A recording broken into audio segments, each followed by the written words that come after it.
suffocating. Then let me go. If you cannot promise me, if you have a hard time breathing. Welcome everyone to the Big Banter. I know it's been a long time, and I want to thank you for staying with us. I'm your host, Nabiel. I'm here with Neil Seachlag. Tell him something stupid, Neil. I don't have anything stupid, actually. Okay, that was something stupid. I do my best. Wow, it has been a while. And guys, life is a doozy, right? So I want to thank everyone for being here. Whoever is here right now, thank you. We're going to have an exciting episode. I just want to say that we got some pretty big things planned in the works.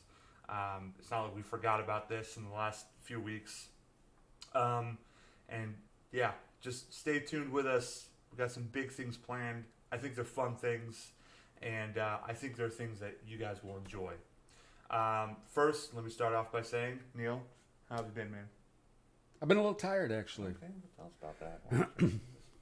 No. It's been good. It's been, we had vacation. Went to Colorado. Enjoyed some snow in October. Wasn't really expecting that. Yeah. Was thinking 50s, hiking weather, good stuff. But no, it's good. Good time. Get away with the family. Enjoy some time away. So anything new with you outside of taking the vacation? New with me, not really. Okay, well that's good. I took a little vacation of my own. No one cares. It was the worst. Oh my god. Okay, so I took a vacation with my girlfriend. We went to San Antonio for the weekend. That was our vacation, right? Just drive 2 hours, just have fun in that city. Great town. I hate your team, the Spurs. Hey, my team's the Bucks. I hate them because I hate you. Sorry, Spurs fans. It was fun. We were there for Halloween. Oh, that's right. That's right. It was good. It was a lot of, oh my god, what the hell is going on? Why is my phone alarm going off? It was supposed to be for just 6 a.m. That makes so much sense as to why I didn't hear my alarm this morning. It was on for 6 p.m. I'm going to be talking about this phone here in a second. Trust me. Wow. Yeah, life went in shambles. We went to San Antonio, and you know what? The last couple weeks leading up to San Antonio, I thought to myself, I'm an iPhone user. I thought to myself, you know what? I'm gonna go ahead and make this change. I'm gonna go be an Android user. I'm gonna go from iPhone to an Android. Is there a reason why you decided you wanted to do that? Peer pressure. I don't know. Just something different. Just to try it out. I hear a lot of good things, and there are good qualities about the phone. Okay, they're just not. It's not my kind of phone. And there are just too many things that an Apple iPhone does for me that I'm too used to. I like it's set. I like it. You're stuck in your ways. I'm stuck in my ways. Yeah. And I can see that. Well, and I went to the Sprint store. Folks, when you go and upgrade your phone, go to a corporate store and make sure you're at a corporate store. Because, God, first off, when I was there, I should have known. This guy knew nothing about Android phones. He had done no work, and every question I asked him, he just told me he didn't know. It was terrible. So I just went into... Did you find a homeless man that you were asking questions to, or was this an employee? He was an employee there, and there are shops. There are shops all over the area, and he was like, "Oh, I don't know what's here. There's a GameStop." That when I asked him, "Hey, what's there to do around here?" He just said there was a GameStop. Which, wow. So I got this phone. You could have swung by. I mean, you were down by my house. You could have swung out by the lake and enjoyed the view. And not a chance. Anyway, I'd rather have an Android phone. So, which you have. Not anymore. So it's been a week. I just tried to get a new phone. I tried to get used to this phone, and I just said, you know what, screw it. I'm gonna go get a new phone. I'm gonna go back to the iPhone. I decided to do the upgrade or the exchange. God, I'm all over the place. I'm sorry. I do the exchange. Well, I get to the corporate store at Sprint, and they look at my receipt, and they're like, "We can't do anything about this. This was done from an authorized retailer." Be careful with those authorized retailers. Go to a corporate store, AT&T, Verizon, Sprint, because what they told me, if you want to exchange this phone, sir, you have to go back to San Antonio. I was like, what? You have to go? What? Yeah, they're like, we can call some of the stores around here that are the sister store of that. Called, they said no, they wouldn't do it. Wow. Luckily, that customer care pulled through at the Sprint store. They called customer care, corporate did, and they pulled through and they got me my iPhone. Wonderful phone. I'm happy I'm back at it. So is this the new XR? This is the new XR. This one's a silver. I really like the yellow. The gold? The yellow. It's gold. I thought it looked yellow. It's yellow. Well, to somebody who has cataracts like yourself, it might look like yellow. It's glaucoma, man. Glaucoma. Yeah. Anyway, you're going blind, regardless. Who cares? So it's been one thing after another, and we've been meaning to do this podcast for like a week and a half. Neil's son got sick. They thought he had to get his. They thought he was going to have his appendix out. His appendix was going to have to come out, which, man, that is, it's scary. You know, I just a little bit. I mean, if did I tell you my mom just actually had her appendix out? My mom had her appendix removed. She almost died because she just thought she was toughing it out, and yeah, not a thing to tough out. Not a thing to tough out. It looked painful. She was pale and looked horrible. She was several hours away from something serious happening. Actually Sunday night I got a call. My mom ran into the hospital really quick, and just so happened to be that her appendix was ready to tap out. So they got her in, did a quick surgery, and they were good to go from there. So she's back home the next day, feels fine. That's how my mom was. Yeah. It's amazing nowadays how easy of a procedure that is and how quick you recover. Yeah, I mean, if anything, it's a day off from work. So if you want a day off from work, just get your appendix removed. Yeah, piece of cake. Piece of cake. Dunsky. Unless if you lift heavy objects, you are not supposed to lift heavy objects for a couple weeks. So that could put a little crimp in it. But I don't lift heavy objects regardless of the situation, really. I try not to. Yeah, the only thing I lifted was the slap box pizza we just had. I had a slice. It's heavy now in my stomach, so probably shouldn't be drinking coffee. I do have to pick up my children every once in a while, and being 13 and 15 and over 150 pounds apiece, that would impede that a little bit. So you still coddle them and then just pick them up that way, or no? It's more of a rock bottom. Okay. Different moves of that nature. So you're telling me you're savagely beating your kids with an RKO? I did actually get my oldest. He was standing near our bed. Mm-hmm. I kid you not. I came running in from the side and RKO'd him onto the bed. That was parenting at its finest. Yeah, and the funny part is they don't know how to sell anything. Mm-hmm. The devastation is so real, and they're laughing so hard. The tears rolling down their face. For those of you who don't know what sell means, in wrestling, it's clearly scripted. The term sell means if I were to hit you, you have to react like you got hit. Meaning, when I punch you, you have to sell the move like it hurts to sell. Yeah. My boys sell nothing. Of course. 5 finishers in a row. They're natural Hulk Hogan's and Ultimate Warriors. I literally hit Noah with like 5 finishers in a row. Mm-hmm. He's just rolling on the bed laughing. I'm like, man, you're ruining the whole the crowd wouldn't believe you to begin with. I mean, that rock bottom took a lot to get him up. I'm going to say this conversation is part of one of our plans. I'm just a hint. It's part of it. Just throwing that out there. Neil, to segue through, there's been a lot of stuff going on. One of the biggest things going on was the elections. Now, did they put me in office? Thank God, no. No one wants a dirty libertarian like yourself touching anybody and their bills. Don't you shake those babies. Don't you kiss those moms. Wow. Or however that works. I don't think that's how it goes, although there's been a number of presidents that went that way. Shake the baby's hand, kiss the mama. They were great presidents, honestly. Like, they're legendary, in my opinion. Yeah. So, final poll. Cruz wins over Beto O'Rourke. Yes. How close was that? It's hard to say because when I tapped out kind of and they called the race, a lot of the rural population still hadn't reported. Okay. And typically speaking, he kind of runs the till on that. He'll usually get 75-80% of those rural counties. So it may have ended up 5-6%. I don't know. But the last I saw, I think it was like 2. And it was a lot closer than I think a lot of people thought. I think for Ted Cruz, I shouldn't say it has to be, but it should have been a wake-up call of some kind, just from a standpoint of Texas is still largely Republican. And to get it that close, you had a whole bunch of Republicans go, "Look, I can't vote for you," and it's a real sign of really what the state thought of him. And to be honest, he's really kind of tough to like. Yeah, he really is. Okay.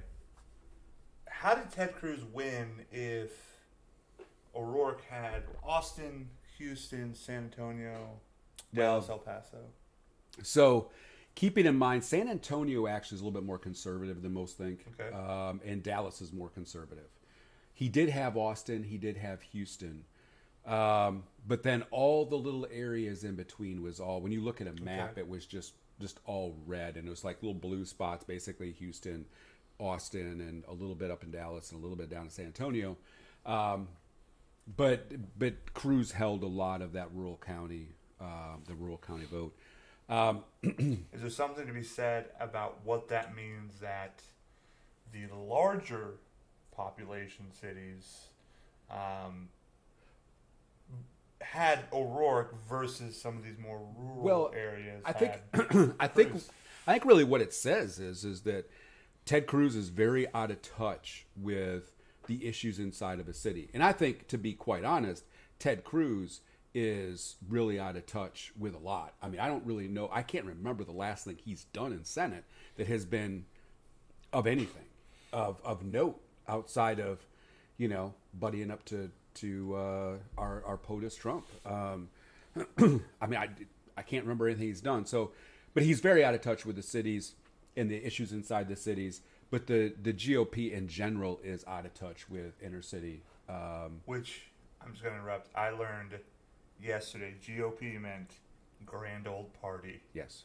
I've heard it since I was a child, and I asked Neil yesterday, I'm like, hey man, I'm going to sound like an idiot. I don't know what GOP means. And he just started laughing and said, Grand Old Party. Yeah, but I mean, I think for me, and I am a third party guy, I'm a libertarian guy. I think for myself, what I see from both standpoints is out of touch with reality. I mean, Okay. the What do you mean by that? the Democrats had 2 years to prep to take Senate. Okay. 2 years. But the party doesn't know which way it wants to go, and they actually coughed up a seat. I mean, how do you do that? How do you have 2 years? You've got the country dying to vote, Yep. and you still manage to not get Senate. The same point, they did get Congress, but that was a lot closer than it should have been. Some states that they shouldn't have won. I mean, It's funny. They went both ways. The Republicans picked up a couple of states no one expected, and the Democrats did as well. But here's my bottom line with both parties. Excuse me. They got to split. like another two parties, or Basically, so what you've got, the dichotomy that you have right now inside of the Democratic Party is a very far left progressive movement. So kind of that Elizabeth Warren, Bernie Sanders, that Democrat socialist, which really butts right into the third party, the Green Party. okay. And if I was that far left part of the Democrat Party, instead of fighting against the other half of it, I would go, okay, let's just go over here, gobble up the Green Party, and make a party, Can they do that? I mean, Absolutely. But here's the thing, isn't it? Aren't you so financially tied to the Democratic Party that? Well, no, because you would take some of that financial support. Those folks that support that further left position are going to come with you.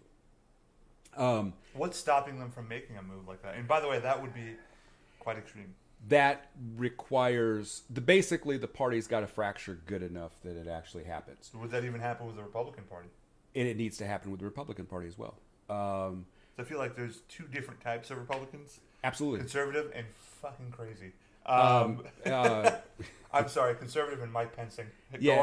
So, really what you've got is, so until you get the party to split, you can't get a good, clear direction. And if you don't have a good, clear direction, you can't get anywhere and you can't get anything done. So if you think about it from a standpoint of, if you split the Democrat Party, now you're able to take the moderate Democrats, the ones that are more centric to the middle, and they can focus on going one direction, and they don't have a far left progressive side saying, hey, no, come over here, come here. The same thing with the progressive side, and I think both would win seats.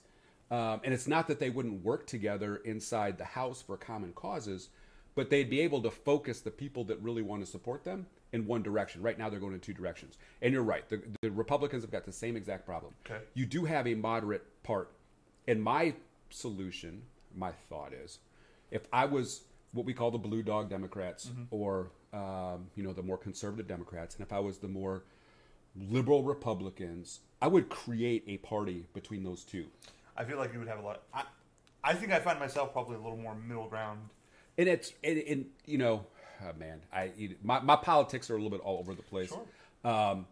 But I think politics in general, the idea of having politics as, of course, there's more than two parties, but having a two-party system is just broken. I don't know many people that are that extreme on both sides that just don't give way. And that's how it is when they run. And it's just, it makes it difficult because let's look at the last election, the presidential election. I really don't like Trump, and I kind of just didn't like Hillary either. And it's not because she's a woman or I don't like. It's just some of the things she stood for. I just didn't. I didn't. It's hard to buy, and she's not a likable personality. That is true. Nor was Trump. I mean, it was just like you had two unlikable personalities. It's just that Trump had a stronger will to go to these small towns, make these promises that he's been making. Well, and Trump learned a long time ago in the media, there is no bad publicity. Yeah, well, I mean, it's cringeworthy. He actually learned that from Vince McMahon. What a maneuver! It was funny because it was humorous because I was listening to what is Kane's real name? Glenn Jacobs. Glenn He's Jacobs. The mayor now. Yeah, he's the mayor in Knox County, Tennessee. Really, really intelligent guy. If you ever get a chance to go listen to somebody talk, he's a brilliant mind. He was a libertarian, wasn't he? Yeah, he is. How did he go from being a libertarian to a Republican? The only way he could win in that county was be a major party, and so he is a Republican on paper, but he runs the town as a libertarian. What does that mean to be a libertarian? So, libertarian is. Does that mean you have a library card and you're?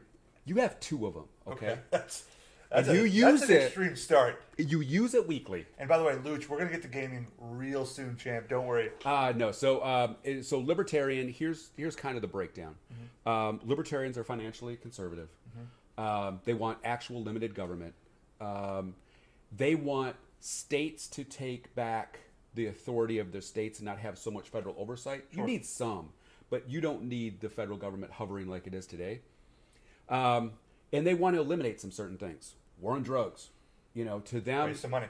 Almost. Well, you can't have people running around doing meth and bath salts. So and that's just it. There's some things that you need to leave illegal. But if somebody gets caught using, today they go to jail. Sure. But with murderers, libertarians are looking at it going, wait a minute, time out. If you're caught using, that's kind of like public intoxication, which is also illegal. Public intoxication, you get a ticket. Okay. If you get caught high, you could go to jail. And it's like, wait, whoa, time out. Yeah. If you get caught high, you should get a ticket like you would with public intoxication. And if you see a recurring theme, then they don't belong in jail. They need to get to a rehab, and we need to help them from that standpoint. The war on drugs began in the 80s. Well, actually, it was way before that, but 80s spiked it. Okay. It really spiked it. Yeah. All I've heard, and I'm just hearing it just now, it's 2018, that the war on drugs has failed. Yeah, it is. Why has it failed? What do you Well, I mean, you think about it. In the '80s, the big drug that everybody tried to crack down, and this is for another day and another topic. But reading these comments, and I really I just Luch wants us to talk about gaming and review Tecmo Bowl. the Tecmo Bowl, the little electronic. Yeah. Luch is older than he looks. He was that guy that was not sitting right next to me, but like across. I like that Luch. I don't like. I that used to have a couple of different Tecmo Bowls. Love that game. Mainly because it's the only video game I could ever play, and I still lost. Okay, I'm sorry. Where were we just? So when in the '80s we hit the big, war on drugs. The big thing was what? Crack. Yeah. Okay, crack's bad. Cocaine as well. Cocaine. Well, now think about this though, and again, this will go into a later topic, a later time. Cocaine was never, what's the right word I'm looking for? Demonized, because the wealthy did cocaine. The wealthy did cocaine, but in poor people did crack. But in Florida, you had the whole Colombians and that whole situation, right? I mean, there's Cocaine Cowboys. There's that whole documentary, and then Narcos is a popular show, which I probably, But then you went up through but as you went through time, so you cocaine became the thing out. Yeah. You cracked down on crack. You didn't worry about cocaine, and then isn't crack made from cocaine? Heroin? Yeah, it is. But one's looked at as a poor man's drug, okay, and one used by more minorities and sold by more minorities, okay. And that goes into the deeper details at a different time. And then you got into the 90s and early 2000s, and you started seeing meth creep up. Okay. Heroin has always been there. It seems like it's gained steam over the last few years. And then now here recently, now you're getting into insane stuff. I mean, bath salts. I heard somebody actually say bath salts, and I'm like, what's wrong with bath salts, man? I like take a bath every once in a while. I was so confused and genuinely scared because I was like, wait a minute. The stuff they sell at Walmart is making people zombies. I didn't know you called it bath salts. I mean, I'm like, Bed Bath & Beyond is going to turn to Blood Bath & Beyond real soon. And I don't even know show up on a Black Friday. I don't even know what's in that stuff. But I mean, you got insane synthetic drugs now going on. We need to get that under control. But we're focused in on pot and things of that nature. How you can get drugs under control when isn't meth made out of bleach? I mean, meth is some nasty stuff. From my understanding, how do you get that stuff under control? What is? Well, I think if you back off of trying to track down every single drug user in America, okay. I think there's some stuff you could legalize. And you're talking about a person who never thought any of these stuff should be legalized. But I think drank really coffee too fast here. Pot, limited amounts of cocaine, and who was the NBA player that just came out and said everybody should try cocaine? Kids don't listen to him. Swaggy P. Everybody should do cocaine. Kids don't listen to that. But there are some things that you could make available to folks in limited quantities or what have you, and have it controlled from a market perspective. I think that would take because right now what are people doing? They're going out and trying to find and create drugs because it's not easily to access things like marijuana. So are you suggesting that Walmart should have limited light amount of cocaine? Nah, but weed should be good. Wait a minute, I got right now. I don't smoke weed. In fact, I think the worst thing I do is hookah, which I'm going to make Neil try here soon. I've never done a drug, so I don't know what I don't know what that is. I mean, I was children's an alcoholic, Tylenol, but I think I've had before. Yeah. But no, I mean, I do think marijuana should be legal. I don't think there's really anything. I've gotten to the point now where I think that you need to, and I start to see really where some folks are coming from, and they're like, look, let's legalize some of this stuff so it's accessible to folks, and let's treat it like we treat, somebody jumps in a car and gets caught drunk driving or public intoxication, thing like that. Just treat that stuff all the same, which I completely agree with, because we got jails filled with people that shouldn't be in jail. you're going to take some of the business away from drug dealers because now it's going to be legal, so they got to do something else. And you're also going to take the pressure away from people trying to go out there and create a new drug because they can actually access some stuff in limited quantities like they can't alcohol or anything else. Okay. So I don't know all the bits and pieces to how to make that a successful thing, but I get where the libertarians are coming from on that idea, and I do agree with it. Just like, libertarians look at things real simply. If it's legal, please stay out of my house and please stay out of my life. If it's not legal, then that needs to be dealt with. Seems slightly conservative. It's funny because in that note, their point is, okay, look, we'll take the two hot button topics from both parties and address them both real quick. So they look at it as if abortion is illegal, which it is. It's not a constitutional right, but it is legal from a Supreme Court perspective. If that's legal, then if somebody wants to get an abortion, whether I agree with it or not, because my moral standards doesn't go to everybody else, they go to me. That should be fine, and I need to, that needs to get out of the House, and So that's mind of your course own business, more, which is more of a democratic view. Yep. The same thing with gay marriage. Gay marriage was made legal. You need to stay out of the home of somebody if it's legal. If it's not illegal, which is more of a Democrat. So they really have a much more mixing of conservative and liberal principles. But really, at the end of the day, it's very conservative. But it's just, what we need to get out of everybody's lives. Sure. Just like one of the things that you'll hear some libertarians talk about is marriage licenses. Yeah. Why the heck are we doing marriage? If somebody wants to get married, that's between them and their spouse. Why is the government in the business of marriage? Why does it matter? Yes. Why are we making different rules for a married couple than we are for single people? Yep. Why is there a different tax bracket? All those different things. Why can't married couples be on Tinder? You know what I mean? Like, it's just... That is something between the couples. A libertarian. So anyways, that's just some of the different things libertarians do. I like this, man. And there's some other things that I look at even more differently than them that I think that we could change, that some people call really liberal, but I think are really conservative, actually. But so let's anyways, go back. So we started on one subject and we just rounded out all the way down to drug. I got a little excited. So we're going to even step back again, back to the O'Rourke Cruz election. He got really close. He did. I would have to go ahead and say this. Texas was a Democratic state at one point in time, right? I believe it was. I mean, I think it was like in the 80s, the 70s, 80s, I believe. So here's what I was going to say. For people, I'm just going to speak on a social view. People after the election or after the predicted winner came out, on social media got a little extreme and a little testy where they're just telling people to defriend them if they didn't vote for O'Rourke, and people who voted for Cruz are just kind of rubbing it in each other's faces. You're going to almost forget about it in a week, is what I said, and it's quite extreme.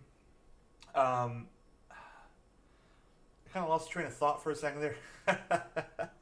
It's kind of extreme. It's just... Well, and it's partly where we're at today, because... Sorry, and I just remember... Go ahead. People want change now. That's always been the case, right? Everybody wants a better situation now. I want $1 million right now, but I can't have it, right? Things like change take genuine time. The fact that you see such a fight in Texas between these two parties means that there is change. That is happening. That's a real thing. The fact that you see Austin, San Antonio, El Paso, Absolutely. Houston, Dallas, all going Democrat, it's a big deal. And you just have to wait 6 years. Is it 6 years now till the next election, or is it 2 years? Well, it depends on the part. So Senate, it's 6 years. So 6 years. Congress, 2. Governors. Is governors 4 or 6? I don't remember. Basically, what it is thank you, Luch. Record-breaking voting. Absolutely. It's one of the biggest ones. I think maybe the biggest midterm there has been. A lot of push. You know what I find interesting about this election is, this is just from my point of view. I grew up in Round Rock. We lived all over the place, but thank you for Googling it, Luch, our producer behind the scenes. Tremendous producer. Great job, bud. I grew up in Round Rock, and for the most part, a lot of people here in Round Rock, a lot of my friends' parents are conservative, super Republican. But a lot of my friends seem to lean towards more of a liberal viewpoint. It's kind of crazy how that seems to work out. And the longer you wait, the more that change dwindles down. Because I'm 30, right? This was 15 years ago when I was like 15. I'm 30. Now, imagine waiting another 6 years and how that sentiment keeps growing. Well, I think that if you, and this is the problem we have in the country right now today. We have politicians who can't talk anymore. And now and now they're wondering why people, when they talk about politics, can't talk. Well, they're following the leadership perspective. Yep. Well, we'll just yell and scream and not listen to the person. Plus, I'm going to go ahead and interrupt you. Plus, some of the issues people want to talk about, they're complicated and they're layers. And I hate to break it to you, but people today, kind of the information that you feed off of, it's not just a headline. There are layers to a lot of these issues. Just to take Saudi Arabia, for example. A lot of layers are happening there. And why it's so complicated for America to just be... You can't just say, all right, well, excuse my language, fuck off. There is a lot going on there that goes beyond just this reporter sadly getting killed. And you risk a lot if you say to Saudi Arabia, you're cut off, you're done. Absolutely, absolutely. You can't. It's tough. These political issues are tough. Gun control, immigration. There are valid points on both sides, but it just goes deeper than the surface. It goes deeper than Mexico's bringing drug dealers and rapists. There's more than that. It's more than that situation. Gun control. Somebody's gonna go in and shoot my kids at the school. It goes deeper than that. Absolutely. Well, and I think so. You just take gun control, for example. This is another topic I want to do at a different time, at a different day. But, there's layers to society that you have to take in place that wasn't there 30, 40 years ago. And what are we doing to address those issues? Instead of worrying just about gun control. But there are things we can do from a gun perspective that, things that are getting sold that don't need to be sold. If you want to buy something like a automatic weapon, you go through an extra layer of security, and you got to pay a good chunk of money to get through it to make sure that that's something that you get, because there is a lot of we've got friends of ours that they're ex-military and they like to collect these things. Sure, yeah. And I have no problem with that, but we do need to make sure that we're putting pieces in place that protect the general public. Yep. But we're getting to the point where we can't even have that conversation. It's like you start having that conversation. If you don't agree, whether you're on one side or the other side, then, what... if it's just like people yell and scream and they don't listen anymore. And it's frustrating because you could get to a very, very centrist point of view of something everybody can agree on, and you could take steps forward instead... you don't agree with me, then... I think... Okay, so here's the thing, and just to get him to shut up. Shout out to Luch. This is our second time shouting out to you. You're really just being greedy at this point, but... Okay, he's our official producer at this point in time. He is our official producer and number one fan. He is basically our soccer mom for the show. His soccer mom. Thank you for being my soccer mom. God, I just totally... You're so off the damn show, Luch. Oh, my goodness. What the hell were we saying now? I don't know, but Luch is now laughing quite hard. I thought you know it's a good show. Damn, man. Wow, I really lost what I was going to say. Holy shit. I was going to... You didn't cut me off to say it, may I say. I did. What were you just saying? I don't remember now. Shit. No, we were just talking about the inability for people to talk. I'm going to give a real quick story from now I remember. Real quick story before I lose it again. So I'm on Twitter 2 weeks ago, and I like going on there just reading people's comments. And most of my Twitter stuff is around sports because I'm a sports junkie, and a little bit of politics. But I'm flipping down through Twitter, And I come across a comment from a person I know who literally made the comment, if you vote for X person, Go ahead and say the name. Go ahead, are Neil. evil. Oh shit.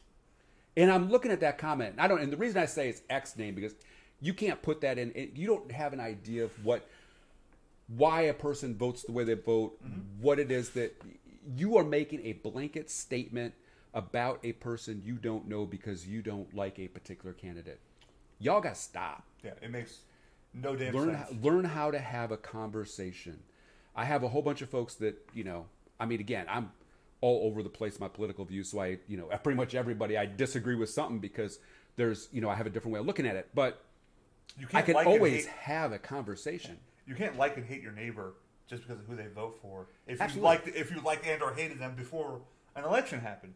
Absolutely. And I think that's the point I was going to make about gun control and gun just rights. one of the issues, but yeah. Which is one of the issues is that social media is wonderful. It's wonderful to get your voice out. However, it is one of those things that you can make a blanket statement and it just suddenly fuels this fire of ignorance. Because you only have so many characters and you can only describe things so much because you can't have a conversation. You're just making a statement that is a blanket statement. And generally, none of these statements have well thought out explanations behind them. And that makes a huge issue and a huge outcry of anger from one side or the other. And it just continues to boil and flame over. Well, and there's two pieces to that. I mean, a lot of times folks aren't really doing the research themselves. Folks a lot of times take whatever political pundit that they want to go to, whether it's CNN, MSNBC, Fox News, you name the political spectrum of where they want to pull their news from, and they just spit out whatever it is that the person on the TV says. They have no facts behind it. They have no idea. It's like, and everybody's seen this. You go on Facebook, and you have the little pictures that are really cool, and they've got some kind of a political message on them. And if you actually go to Google for 5 minutes, you realize that it's complete BS. And it isn't true at all, but people throw it out there and it just burns through the internet and everybody gets wound up over. True. Yeah. Well, I mean, it never lies. Alex Jones tells the truth. Look, man, our frogs are turning gay. That's an issue that I think if Banter O'Rourke stood on the right side, he would have won. He would have won, damn it. Had he just had Alex Jones on his side, Alex could have led him down the wrong path. Asked him, how do I forgot all about Alex Jones? Stop gaying up our frogs. It's a problem. Somebody's going to snip this in some weird way. We get in a lot of trouble. It's just an Alex Jones quote. It's funny and he's weird. I have nothing against gays, by the way. And if you ever really want to have a good laugh, go check Alex Jones out. Listen to one of his radio shows. You will realize that, yes, there are people out there that are that far out. There are. Yeah, there are. And should be on meds. So, okay, here's something that I heard that there are some people saying that O'Rourke should possibly run for president. So, even further out, I just heard somebody shot me a note saying that he actually hinted at a 2020 run. He would run against Oprah, which everybody who votes for Oprah gets a free car. You got to contend with that at work. Whoa, time out. I get a free car? Yeah. My vote can be bought. Yeah. What kind of car are we talking? A Hyundai Elantra. I'll take it. Okay, cool. Whatever. It's free. It's free. It's got 4 wheels. It goes. Yeah.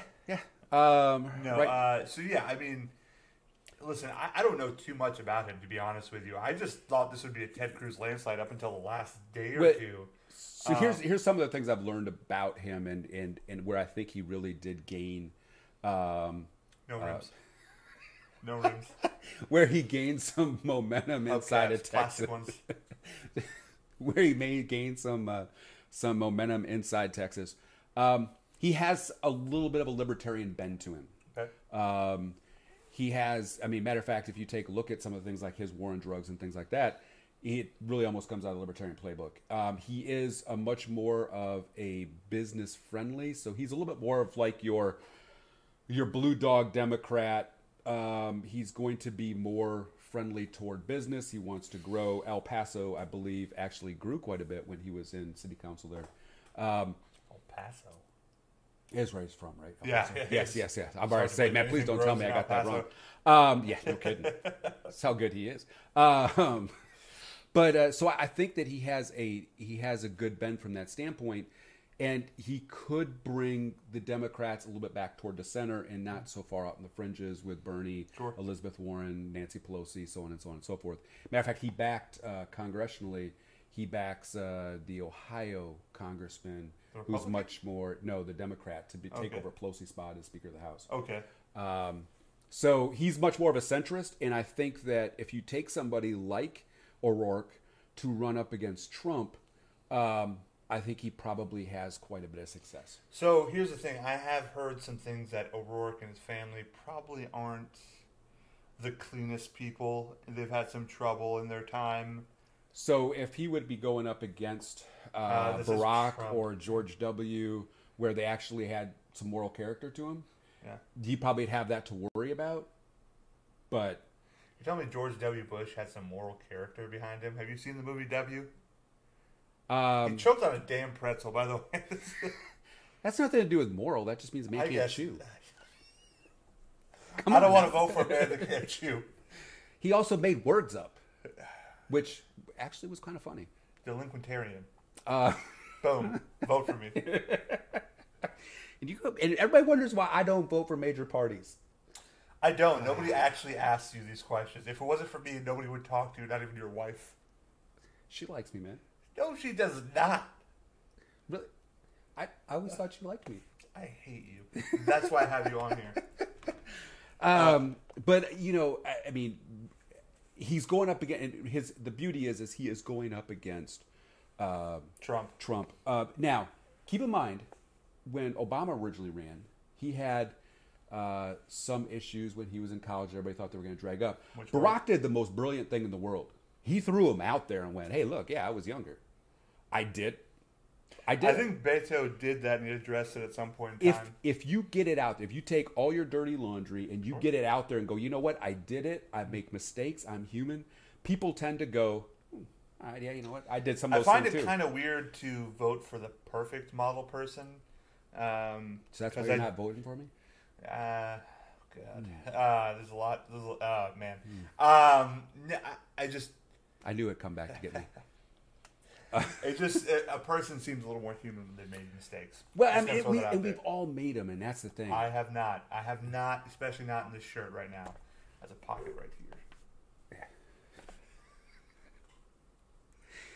Wow, we have we've circled around to nowhere now. No, Absolutely. No, but I mean, really, I think that there's a way for him to address it where people look at it and go. I'll use baseball for example. Baseball when they had the PED. Usage, and I cannot remember the name of the pitcher that came out when they had rolled out the whole list of actually it leaked out some of these list of folks that had tested positive for PEDs when they were trying to clean up baseball. One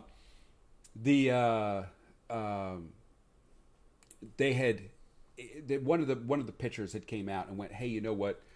I did it, and here's what I did. I was injured. I wanted to come back." He used HGH. It wasn't even that he was using steroids. It was HGH to recover. I was trying to get back quicker. I was trying to get back for a playoff run. I shouldn't have done it. Yeah. My apologies. And all of America, which is why I can't think of the guy's name because he came out. We talked about this before. We still haven't figured out his name. And all of America was just like, yeah, okay, I get it. Do you know who he played? I don't. Luch? You got Luch? Yeah. Our producer is going to get on that right away. Luch. Look it up. That's some work for you. But anyways, that's the whole thing. If you come out clean and say, "Hey, you know what? Look, I did this. I'm not proud of it. I make mistakes." The most of the bulk of the American public goes, "All right, yeah, all right. I cut you some slack." What they don't do well is you did something. You've said for 20 years I never did it. Then all of a sudden evidence comes out that you actually did it, and you go, "Oh man." And then you bleach your skin, and you look really weird, Sammy Sosa. Man, why you gotta come down to Sammy? Have you looked at Sammy Sosa's face today? Actually, I have not seen him recently. Google Sammy Sosa and tell me you are just not freaking out. Like, I have not seen it looks like Sammy Sosa's getting ready for Halloween, not Lawrence Taylor. We're talking about a baseball player who admitted to using PEDs and just He was a didn't really pitcher. get in that much trouble. But anyways, Closing thoughts on the election. Does Beto stand a chance to run for president? Closing thought on the election. Go. So I'll do closing thought on the election. I'll do Beto, O'Rourke. Yeah, however you want to call it. It's just a weird Robert. It's Robert O'Rourke. Yeah. So closing thoughts on the election. I think it went pretty similar to how I thought it was going to go. Sure. I really thought that the GOP would hang on to one of the houses and the Democrats would take the other house. Basically, what it does is puts us all in a deadlock, stops the wall from getting built. Little things like that Okay. Kind of bring things back to the center and make people either work together or nothing will get done. But at least nothing extreme happens in the middle of it all. Yeah. O'Rourke, I think he has a very good chance, but he's got to start now and he's got to start quick. And I think if he can take this next 2019 and really Sure. hit it hard, I think he stands When a you better say hit it chance now, than- hit it hard, I mean he's campaigning like right now. He needs to start right now because he needs to get out in front of the. He needs to get out in front of the Elizabeth Warrens, the Bernie Sanders, the Nancy Pelosi's, and I'm not saying they're bad people, but they're taking a party in a direction that I don't think is sustainable for the party. He needs to get a hold of the party and give them direction. If he can do that, people ask how the Democratic Party fell. If you ask for, not fell and lost to Trump. If you ask from my point of view, one, just the easiest answer is laziness, right? oh yeah, absolutely. Two, and this is the biggest thing. I think it actually started with Obama. I think promises were made that were never kept. And maybe some of it was out of his hands. Maybe it was. Because, again, it's too balanced to... The Republican has one side, and then, your leader is on another. Marijuana, the way you penalize marijuana. I know those are some of the issues, and he just never followed through. He also promised a wavering change. I don't know if that wavering change really happened. But I know things were not as bad. In fact, there is something I do want to point out. This whole issue with immigration and separating child from parents actually started with his party, with him in office. So that kind of sucks. Actually, that started, I think, with Clinton in office. Did it? Yeah. I didn't know it's been around. Wow. It's been around for a long time. I don't even know why that's a thing. By the way, why you would do that? I have no idea whatever prompted that to happen. But it's been around for years. No one's ever really said anything about it, which is what made some folks look bad as they were coming out now. And it's like, dude, this has been around for a long time. It sucks to say, but it seems unfair to Donald Trump that he's eating crow for this. But he has the ability to change it, and he probably should have changed it because it was a hot button issue. He stopped it. I think didn't he put in law to stop the separations? Did he? I'm not sure. I thought it's still a thing. I thought that they're stopped doing the separations now because there was talk, and I don't know if this is true or not.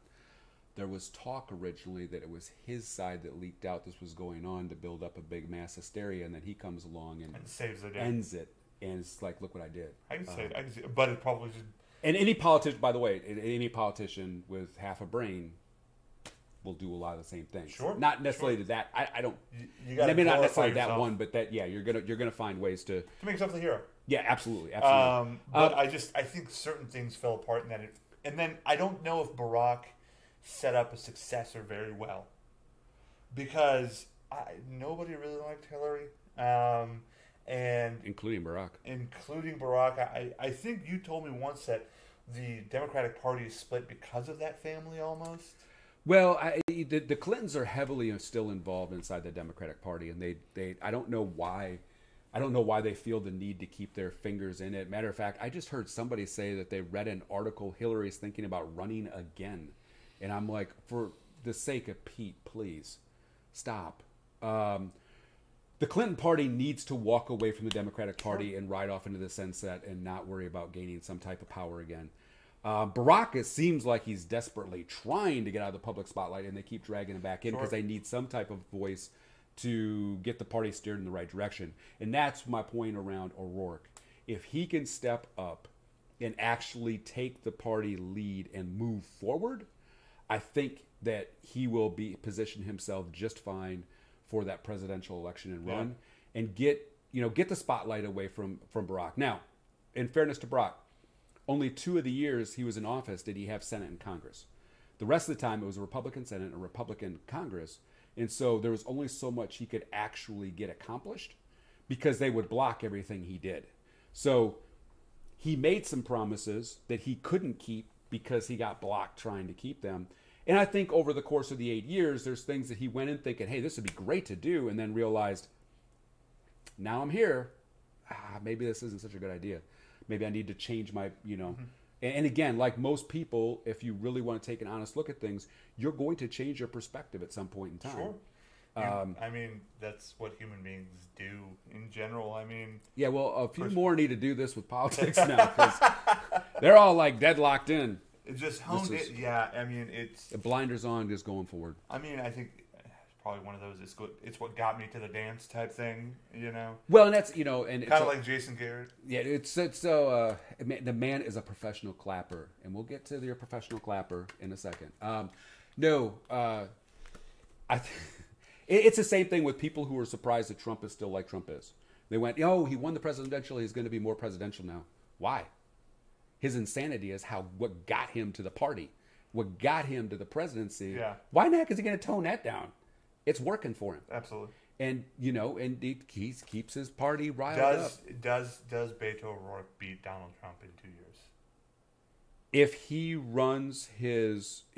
starts his campaign they now, underspent his campaign too. They underspent for it. If he does his campaign right and he gears up for it, he gets out in front of any bad political story that they can come up with to try to slander him early, and gets a hold of the Democratic Party. Yes, he could easily win it because he'll grab the independents, he'll grab some of the libertarians with him because they're going to go undecided voters as well. Yeah, undecided voters, independents. And this is the last question on my part. How big of a swing are undecided voters? Man, I don't. That's been one I've been trying to figure out for a long time because you hear these obnoxious numbers like, "Ooh, there's 30% of the people are undecided." I think it's really closer to like 7 to 10%. I feel like it's that way too. I think a lot of people are deadlocked, and maybe they'll listen to an idea. Yeah. But I think majority of people are deadlocked in before it even starts, which is part of our problem today. I think Luch, thanks for somehow. I feel like Luch has taken over the comments in the sense that he is talking to himself and answering his own question. Apparently, Luch thinks it's more than 30%. I'll say this. I feel like it's. I think probably like 7 to 8% is right as far as undecided voters. I think people kind of make up their mind. I think educated voters is a lot larger than 30%. I mean, I'm sorry. I don't think there are as many educated voters. I think that's over 30%. I think people just vote because it's a party and it's because what your friends do. But I don't know if you really know the issues and what they're covering. I think people majorly, and a lot of people, if you really, really talk to them, if you ask them a couple questions and you really listen, and all they can do is spit off whatever CNN's saying or Fox News is saying or MSNBC, or you pick your medium that you're listening to. If that's all they can do, that is not someone who's going out there as an educated voter. That's somebody going out there that has got a party line that they follow. I was standing in the line to vote yesterday, and thank you very much for mocking my picture, which looked awful, by the way. I mean, use a flash. What the hell? He has a really nice iPhone. Look at this thing. It's a nice iPhone. There is a flash button that looks like a lightning. And the fact that you are in the tech world and just don't know how to press a small button on a white shirt, I'm going to be honest. I didn't know about the flash thing. Oh my God. Welcome to 2018. Okay, look. I do server storage and networking. My wife knows more about a phone than I do. Matter of fact, she helps me out when I get stumped. There are days when I'm just embarrassed to call you friend. We were literally, this is a little while ago, we were literally out at a park, we were at a park or something like that. And I'm a big I like to take pictures of birds and animals and all kinds of stuff like that. So I'm taking these pictures, and she made a comment to me about, did you do, I don't even know what it was, X, to get this. And I'm like, what's that? She goes, do you not even play with your phone at all? And I'm like, I just set it on the little auto thing and click the button, and she just looked at me like, oh my goodness. It's you know what that phone bolt. can do? No, not a clue, really. you know, in 2017 they filmed a horror movie that was released in major theaters nationwide, and it was filmed on an iPhone. Huh. Yeah, the issue with the movie, wouldn't know how to do it was that. supposed to be a good movie, right? A pretty good horror movie. The issue is recording things on your iPhone.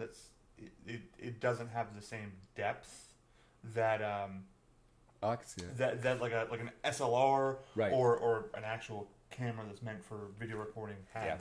But it looked good. It just it's just Not quite there. not quite there. Yeah, and it's interesting that they did that and just not there. But it's good though. I mean, you can still do a lot of good things with your phone. Anyway, Did you really have 3 phones in 5 days? let's shut up. It's 3 phones in a week. Anyway. Technically, we're counting. I had my old iPhone, an Android, and this new phone. So shut up. Luch is upset that he can't get on my level. Luch is a great producer, and we're finding out exactly how talented he really is. Keep it coming, Luch, man. I love that. Love that. Just go to bed, old man. Anyway.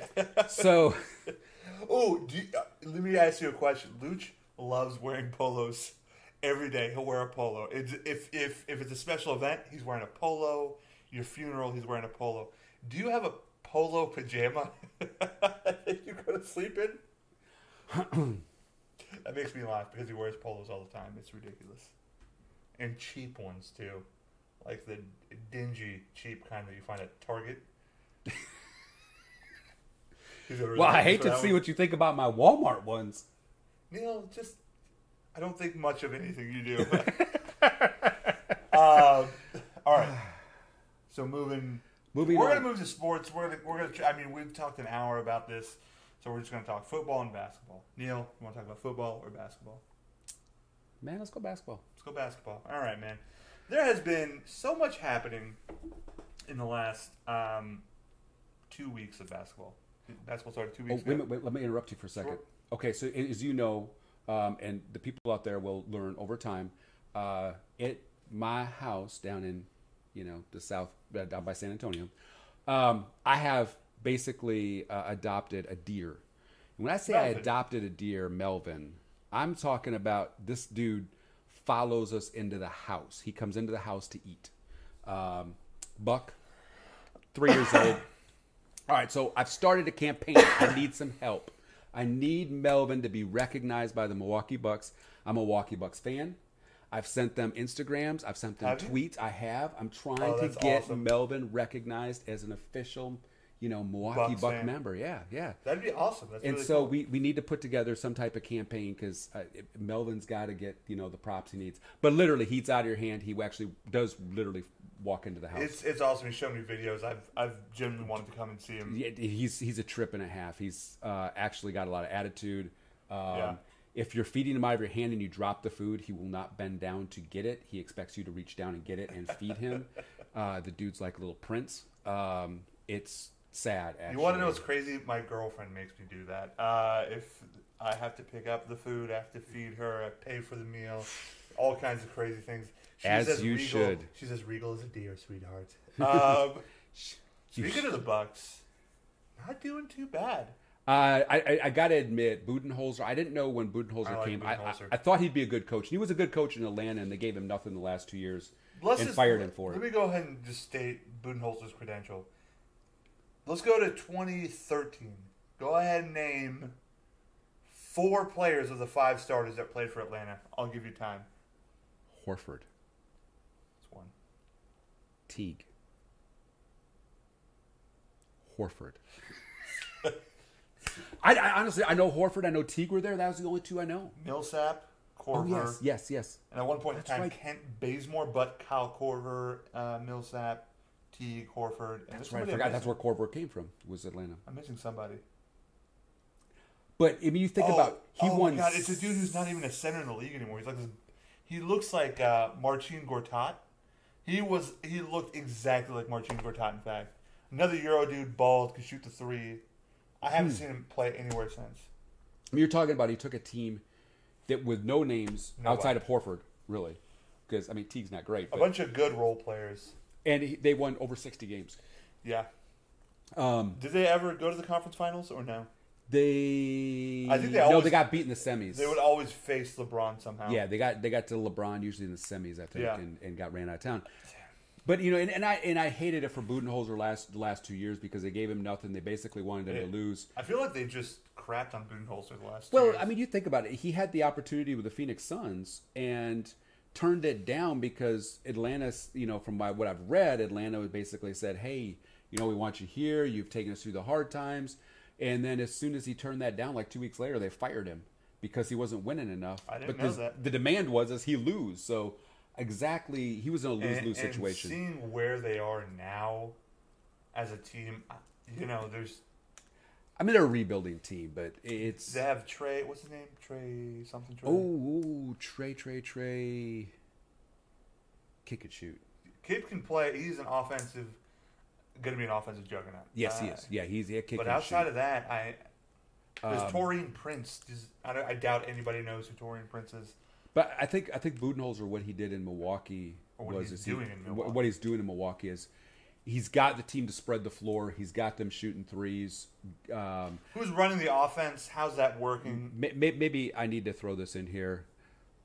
For the sake of Pete, John Henson, if you're watching this show, quit shooting threes. Holy shit, they're making John Henson shoot threes? He's hit 5, but he's shot like 30. He It's not good. He can't hit the rim half the time. I don't know why Brook Lopez is giving him this confidence. And that's the problem. I think he saw Brook Lopez come there. Brook's shooting like 7, 8, 9, 10 threes a game. And But Brook's a good shooter. he is. No, he's one. And so of- now one of John our best Henson's shooters. like, oh, he's 7 foot. I can do that too. No, John, stop. Just rebound the Stop. ball, champ. Just Just do what you paid to do. Rebound the ball. So, okay, here's what I'll say. I find the way it's shaping out pretty interesting. The Bucks look quite dominant at 8-2. 8-2. I think their first real game they looked, susceptible was last night. They just didn't look quite in it. They played Boston too. But Boston hit a record 24 threes to beat him, and Milwaukee shot like garbage and only lost by 4. yes. Okay. So, and playing in Portland is like one of the hardest things. It really is. It really is. When they played New Orleans last year, they were the 4th seed, and New Orleans was the 5th seed, right? Yeah. And New Orleans couldn't buy a win or the Pelicans couldn't buy a win in Portland, right? They just got dominated. Actually, no, didn't they? Oh, it was sweep? the They opposite swept way. them. It got They swept swept. them. Oh man, They never swept mind. them. They swept totally- them. But It's it is just a hard tough play. to It is win. a hard place to It's play. tough to Yeah. win in Portland. So I can see that. Yeah, and I mean they didn't look like they had the energy they had the other night. CJ McCollum had an amazing night. And again, he had, what was it, 40, 30? 40 points. 40 points. So it took a guy scoring 40 points to win. I mean, so the Bucks are not, they're not getting blown out, and 2, it's taken heroic performances in order to knock them out. And again, it's an 82-game season. They ain't going 82-0. Sure. You're going to lose some games. The interesting thing is Giannis, Middleton, Lopez all had over 20 points. If you get Bledsoe, Brogdon, and Snell to give you double digits, that's a much closer game than 103, 118. And I want to say Bledsoe started out like 0 for 12. Bledsoe did not have a good night. Bledsoe ended up with 5 points. I don't have the exact stats on it. But yeah, he had a very, very rough night. So did Brogdon. Let me just fast forward. Do you expect them to continue to fight for the 1 seed, stay around the 2 seed, and then do you expect them to make a trade at some point in time? I think at some point they get... Why don't they just go for Jimmy Butler? Because Milwaukee's not coughing up the assets. Why do it. not? And I don't What know do you have how to lose? I don't know how he really fits that team. Oh, he fits. He fits. no. I think Jimmy Butler is one of those. Jimmy Butler and Bradley Beal, I think, are two shooting guards that fit any team perfectly. I mean, I will say this: both of them give you 150% effort at all times. You Defense never and have offense. you never have to question No. what they're going to give you each and every night. And from that standpoint, I do agree. I think the Bucks. I mean, really, I think they want to move John Henson. I think they want to move Matthew Dellavedova. Dellavedova is only getting in the game now if they're blowing somebody out. I will say this: you can move John Henson or Delly if you're given the right assets to the Wizards. It's true. And I think Milwaukee's got to get to the point where they're okay with saying, you know what? We need to cough up, Either you have to. You got to take that one shot. you do. I mean, you got to clear the cap out for those guys. You have a generational athlete in Giannis Antetokounmpo. Yeah, and we got to get Middleton paid next year. He's a free agent, and I know Middleton loves it in Milwaukee. And this year he's really loving it because Budenholzer's opened up the floor and he's getting wide open looks. The one thing I'll give Milwaukee credit for is they take talent and develop it.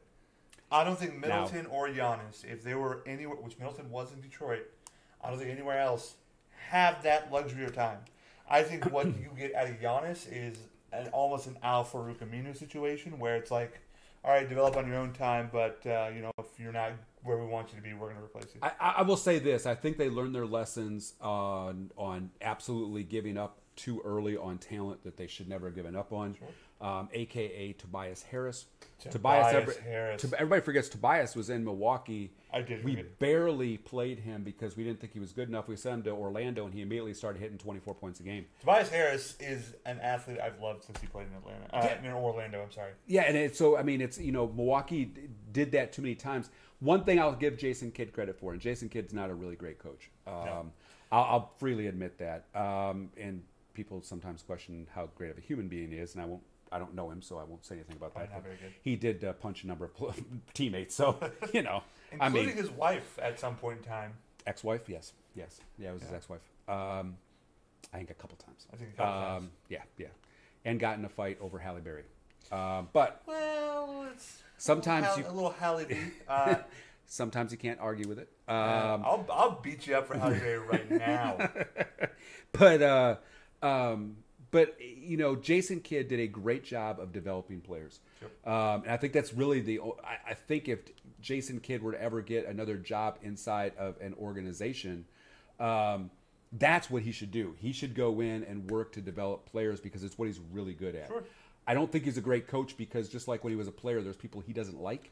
If he doesn't like you, he won't play you even though you could benefit him. Okay, I'm going to make this comment. I think what Jason Kidd did in the front office set you with the issue of having someone like John Henson, Dellavedova paid. I think when it comes to the Greek Freak, when it comes to Giannis, you have to do a better job getting role players around him. Yeah. That's why I'm like, just try to make a Jimmy Butler move happen. See, and and Dellavedova, of course, was Jason Kidd. He wanted him badly, and and I think Jason Kidd just saw this in Dellavedova. He works hard, and you know what? I'm going to say this right now. There's a lot of players that just work hard in the NBA that aren't that good. They keep their job because they give you 110. Matter of fact, the Clippers point guard Pat Beverly. Mm-hmm. He's not a great NBA player, but I'll tell you this, man. He is going to wear you down. I don't know if there's a harder work in the NBA, and he's kept his job in the NBA because of that. Absolutely. He's injured now, but you're right. What happened to him? I thought he got tore his ACL or something. You know what? I think you're right, actually. Yeah. Clippers are kind of just dead. Shai Gilgeous-Alexander is getting the rookie. He's getting a shot. Okay, so this is my thing is trade deadline. If Jimmy Butler's there, the Bucks need to just jump on it. Just try something. I think Jimmy Butler is going to be traded here in the next couple of weeks. The owner has been very clear that Houston, he wants for him. Sure? Or no? Man, I don't know what has taken Minnesota so long. If that was the offer from Houston, I'd have jumped on that the minute it came out of their mouth. But let's be honest here, okay? But Tibbs wants to win now, and Glenn Taylor wants the long term. You get 4 first-round picks, but they're from Houston. You expect Houston to be at least a conference finals team. Yeah, but here's the thing, though. I mean, you think about so this first pick would be junk. Okay, cool. But their chances of re-signing Jimmy Butler next year when they've already got 2 max contracts on the books and you still got to keep other players is pretty slim because Jimmy Butler's been Harden and Chris Paul have taken. Yeah. So how are you going to sign him next year? So there's a good chance Jimmy Butler could leave next year, which means Houston's back in the same problem. That's why I wouldn't do this if I was Houston. Houston's going to be back in the same problem they are right now, and the draft picks aren't going to be that terribly bad. And from my understanding, they're unprotected. So I think Luch Houston is in that league to land Jimmy Butler. I think there's probably a conflict inside of Houston. How do you unload all those contracts, re-sign Jimmy Butler, give up Eric Gordon and maybe a few other key piece role players, and then say to yourself, we're a championship contending team. I just don't see that it. will for sure beat the Warriors. Yeah, and I'm telling you right now, unless if injury happens, Warriors ain't losing this year. They're playing as this is their last year together. I think if you're Houston, you cannot make 4 first-round picks. And here's the thing: it's something called the Stepien rule, where he was an owner, I believe it was the Cavs, where he gave away too many picks. And the Stepien rule is this: you cannot give consecutive first-round picks. So I can't give you the 2019, 2020, 21, 22. I can't give you all 4 of those, but it can be 2019, 2021, 2023, and 2025. Yes. Yep.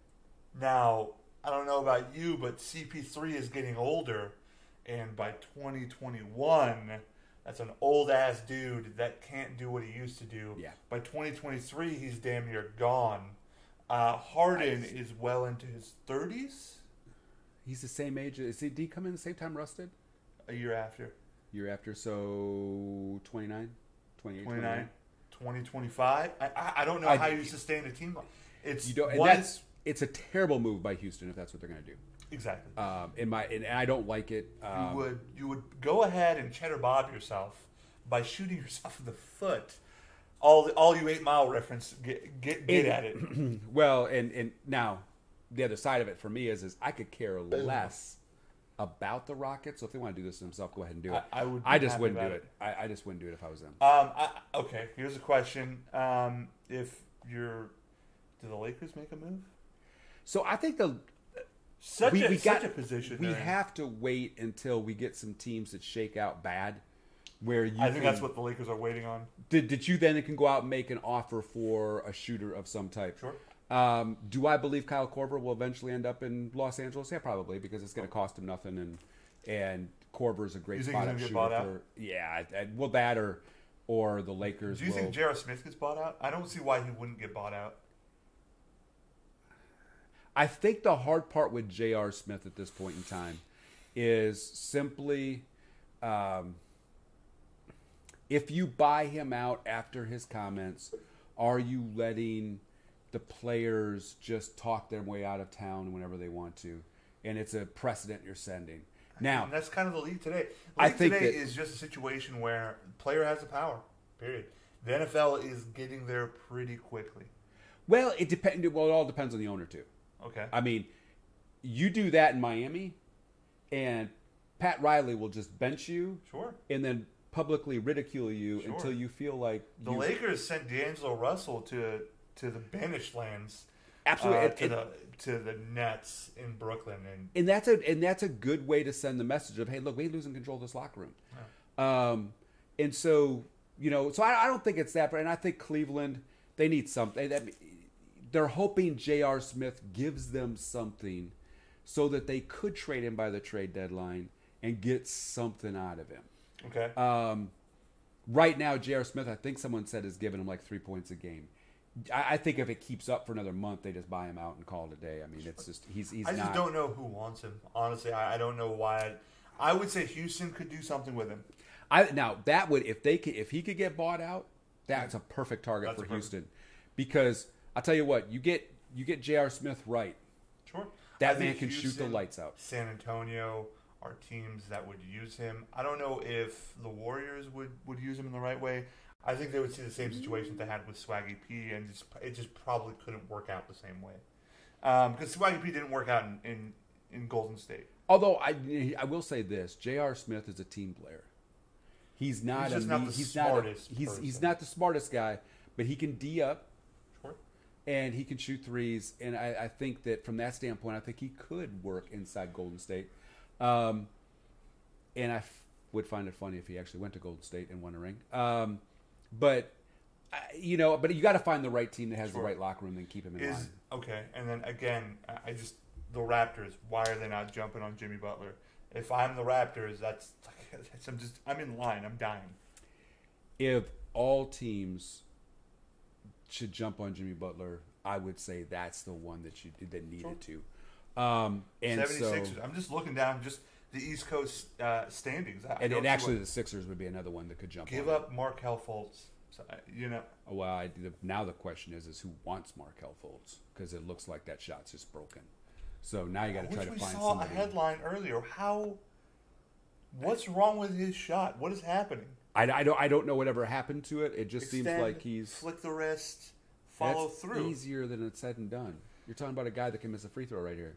Okay. Not a free throw. I'm sorry, a layup. I can hit free throws. Layups I can miss. Starts on your knees, bend, strong foot forward,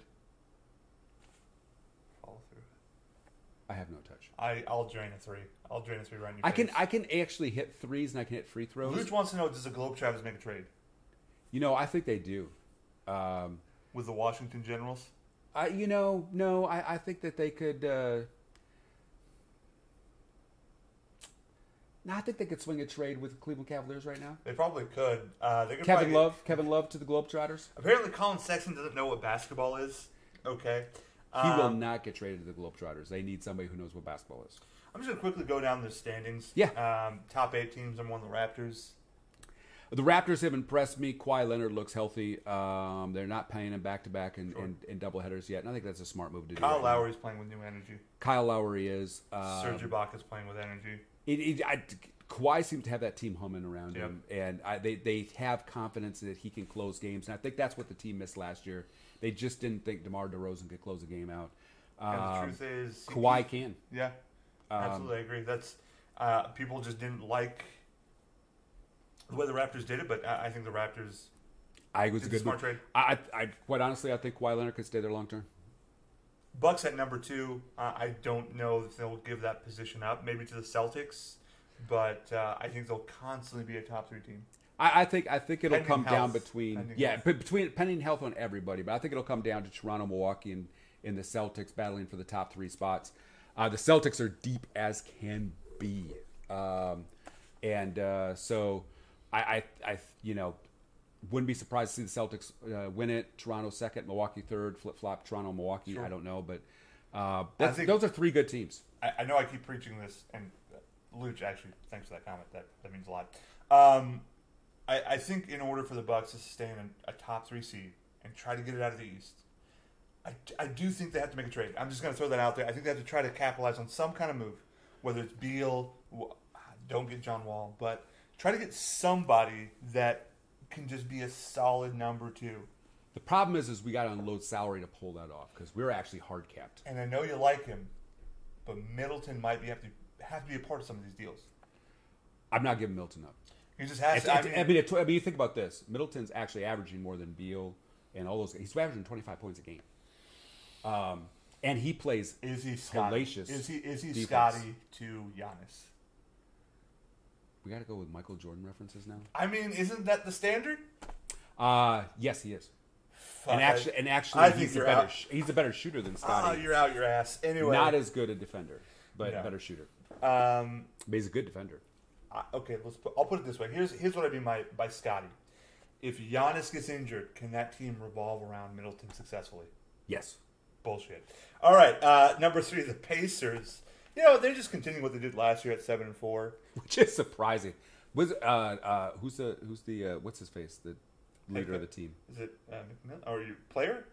Yeah. Oh, Oladipo? Oh, Oladipo. There we go. Yeah. So I mean, you think about this. Oladipo didn't look terrible at OKC, but he looked average at best. He looked like it was a bad trade. Oladipo actually is doing more with the Pacers than Paul George did. He's doing more with the Pacers than Paul George did with the Pacers, and more than what Paul George is doing with the Thunder. Well, Paul doesn't have to do anything with the Thunder because Russ takes all the heat. Exactly. By the way, let me just stop this. I'm going to go ahead and say it right now. Or I'm going to ask you right now because I have my thoughts. Does Paul George regret re-signing with OKC? No. And 2 reasons. I don't believe you. Here's the 2 reasons. The reason he didn't want to go to the LA Lakers when LeBron got there. The reason he didn't want to go to the Lakers when LeBron got there is he knew there was going to be expectations. He also knew LeBron was going to hold him to a higher standard. Russ likes the ball in his hand at the end of a game. So now Paul George doesn't have to worry about being blamed if the shot doesn't go at the end. How Russ much of a takes all the mental midget pressure. are you if you can't handle? But that was the whole thing with him, is he doesn't want the pressure. He wanted to go to the Lakers, wanted to go to the Lakers, and as soon as LeBron showed up, he signed with OKC. That tells you right there, he doesn't want the pressure. And so it's it's interesting listening to some of the ex NBA players and analysts now kind of talk about that same thing. Is they're like, their viewpoint of him is he's a good player, but he does not want that spotlight on him. And Russ is the perfect. I mean, apparently Russ off the court gets along with a lot of guys. He's a really nice man, but on the court and off the court, Paul George loves Russ. They're good friends, Sure. And so Russ protects him on the court. Russ protects him off the court. He's good. That's pathetic to me. Victor Oladipo, Miles Turner leading that team. I know Bogdanovich is on there, but I mean, he's doing more with. And this goes back to the Paul George thing. He's doing more with the Pacers with less. Yeah, absolutely, and I think what it is more athletic. They know how to game plan around him. Well, and don't get me wrong. I think the coach is a lot better. McMillan is a good coach. But Oladipo, people like play with Oladipo. Sure. I mean, he's not if he doesn't have it, he gets everybody else involved. Former Hoosier, he knows how to be a team player and take over the game at the same time. Yes. Okay, fourth, Celtics. They're just going to be the Celtics. They're going to be good. I mean, they're going to be good. Yeah. Fifth, the 76ers is kind of disappointing me a little bit because I expect more out of them. Period. I think they're going to be fine. I think they'll be a third, fourth seed. That's the another East. team that if you want to solidify yourself and get out of the East, make a trade. If somebody needs to make that trade, it's the 76ers. 76ers, and again, I mean, I'm just harping on like two players, and I sound like a broken record, but I think the Wizards would take Markelle Fultz for Beal. And a first. You have to give a first. Yeah. But if you're taking that contract, here's the problem the Wizards have right now. They need somebody to take the contract off their hands. Sure. Quick. Sure. And so, do you think they would trade Covington a 1, Fultz for Otto Porter and Beal? No, because they wouldn't have enough salary cap room to do that. Okay. That's a lot. You would have to unload more salary, and that's. I feel like the Wizards are just like dying to restart. I think they want to hit. I think they want to hit the plunge. I just don't think Otto Porter is $130 million a year type. That player. was a dumb contract. Dumb contract. That was 2016 when the Nets suckered them into that one. Yep. Way to go, Nets! First thing you did right. Man, we're gonna get to them pretty soon. Number 6, the Hornets. Surprising that they've won 6 games. I didn't realize they won 6 games. They won 6 games. Yeah. They just Kemba Walker. Hold on, Malik Monk on their team. Malik Monk would be a healthy. Nicholas Batum is actually pretty good. And Malik Monk would actually be a great target for the Lakers if you get Charlotte to start losing some games. And they actually tried to unload him last year. Which, man, a lot of teams probably regret that, not trading for him. Imagine if the Bucks got him. That's one that in Milwaukee, actually, from my understanding, was talking to Charlotte about Malik Monk last year. I don't know if they just couldn't come up with an agreement or what it was, but man, and right now, wouldn't LeBron love to have a spot-up shooter from three-point range? Kind of a crazy one here. Number 7, the Nets. I'm looking at this roster, are you sure? Yeah, Chris Levert is. Yep. Okay. I've heard that D'Angelo Russell's still on this team, but he's so average. Well, that's right. They got Dinwiddie too, don't they? Yeah, they do. Yeah. Who came out of nowhere. Good story on that kid. And number 8, the Heat.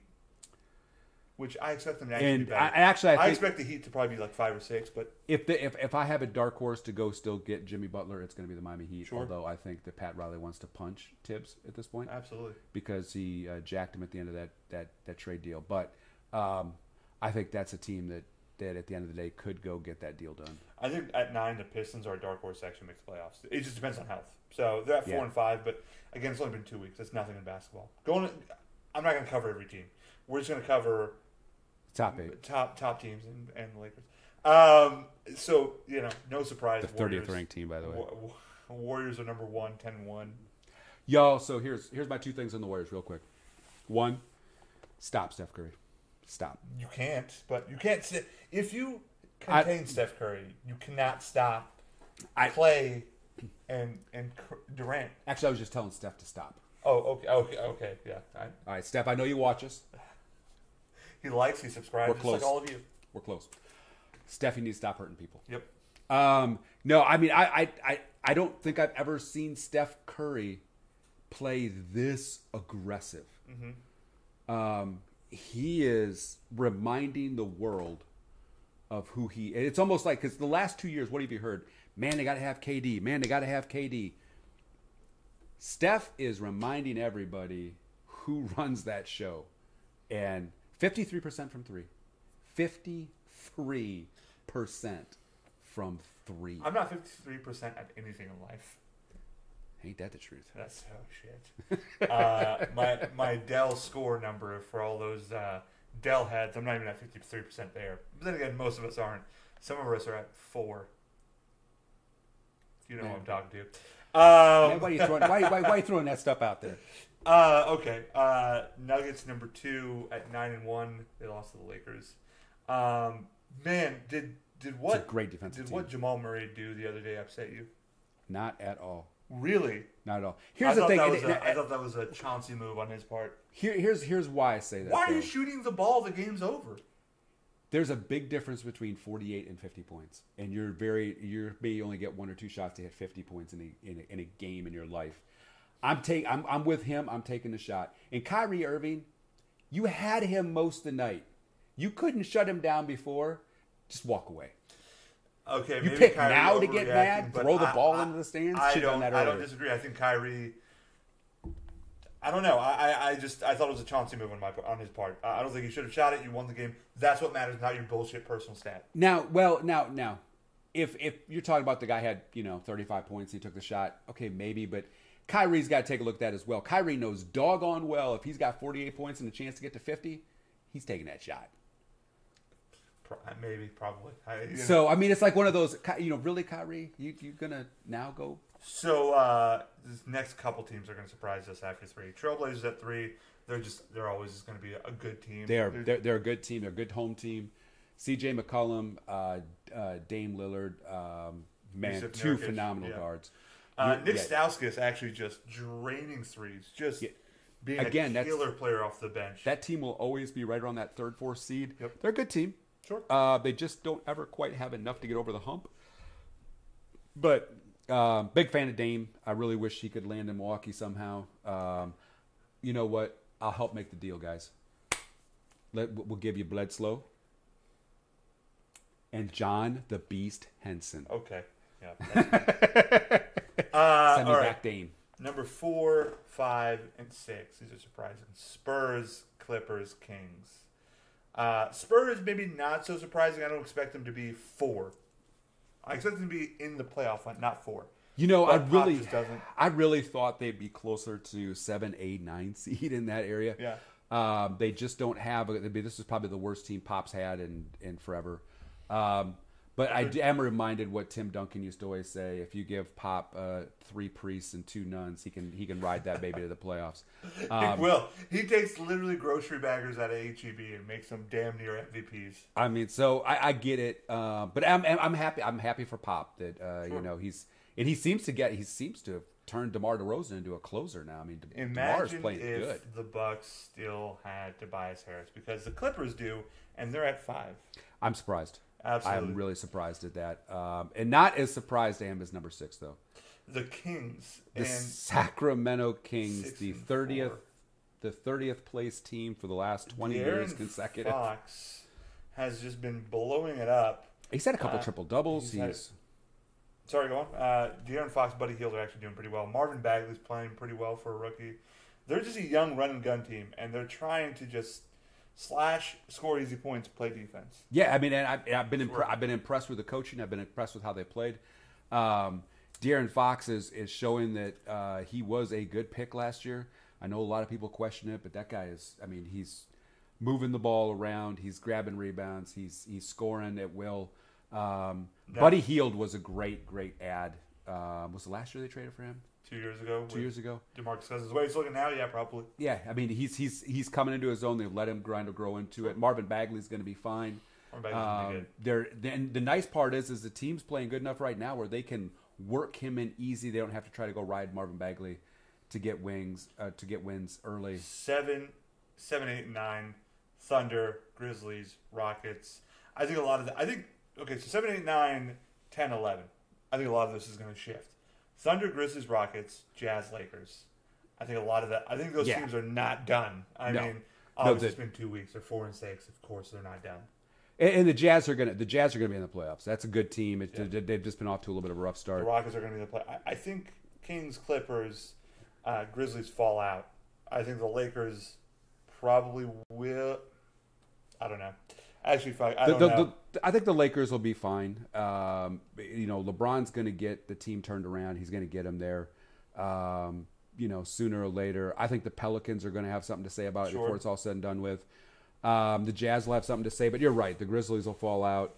The Kings will fall out. The Clippers will fall out. Right now, depending on how long Russ is out for, Thunder could fall out. Sure.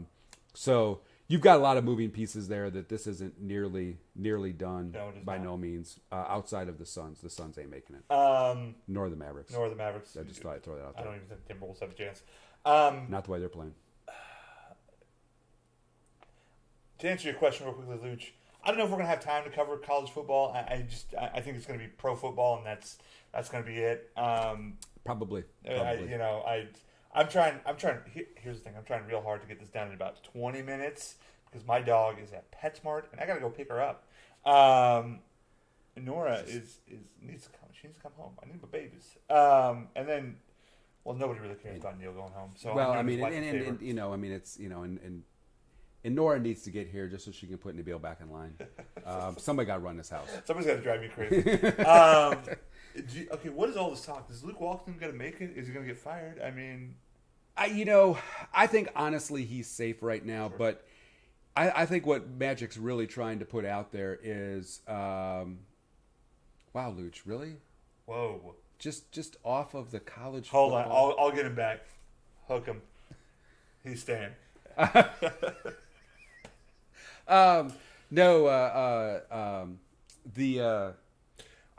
think he's safe. I'm just gonna go ahead and say it. I think he's safe because LeBron doesn't want to have on his belt another coach that he fired. Well, I will say this, and I think this is where Magic Johnson's coming from. Dude, you got to figure out this ending. I mean, there's too many games where they are up, going into the fourth quarter, sitting in a good spot, and Luke is trying to mess around to find the exact right fit, and then they end up either losing the game or it ends up being way too close. And I think what Magic Johnson's saying is that's got to end. You've got to get this figured out. You got to get it figured out now. I think Magic needs to help Luke out though. Sure. He needs to start moving some of these pieces out of there. Well, I think he did by signing Tyson Chandler. Honestly, I do think that's a huge move. Great plays move. Tonight.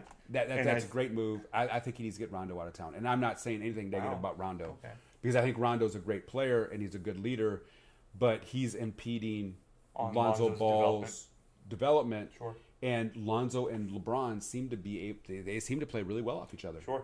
And so I think you need to get Rondo out of there so in the fourth quarter Luke doesn't feel like I got to play Rondo to keep Rondo happy. But he's kind of won them a game or two.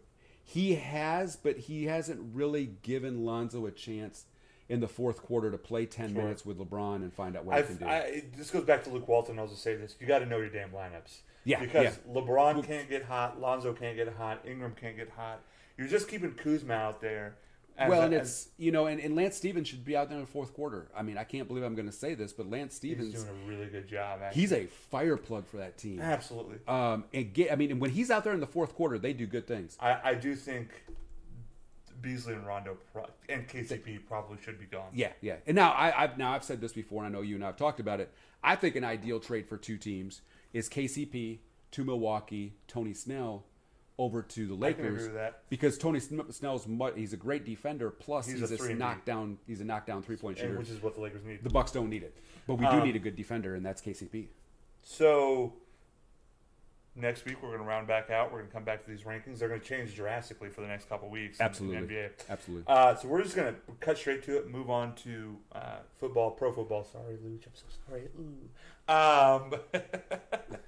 Don't let him mock you, man. We're gonna start with Monday night scores, week 9. Just kind of give our 2 cents and then predict scores. Maybe talk about Dallas a little bit and what a terrible team there. Jesus Christ. Okay, Monday night.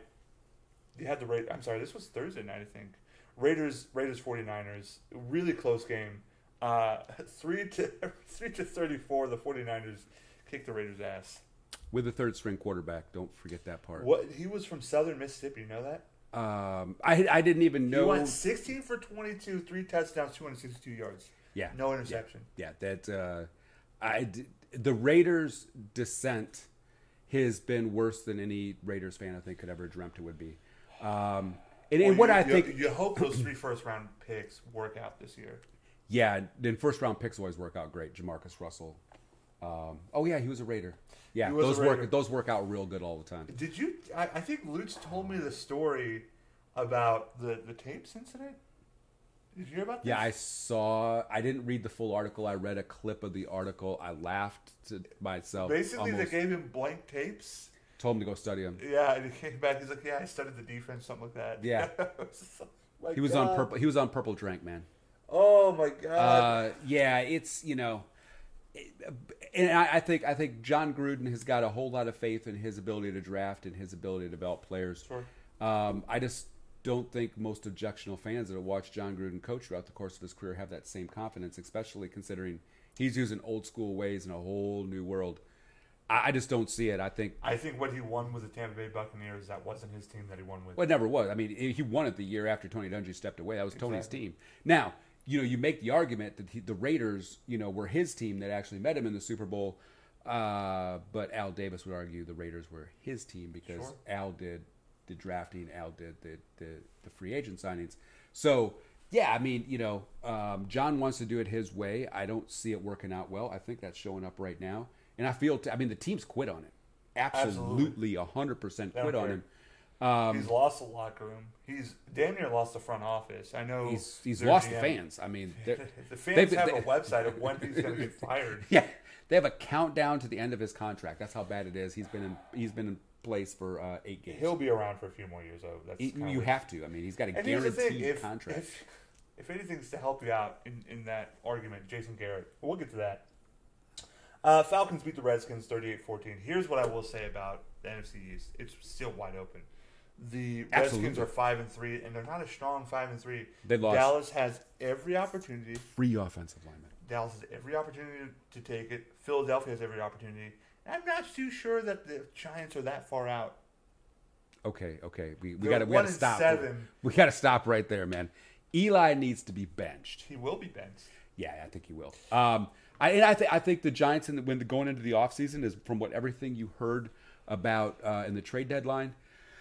God, we both yawned and sneezed at the same time. Holy, excuse me. Sorry. Sorry.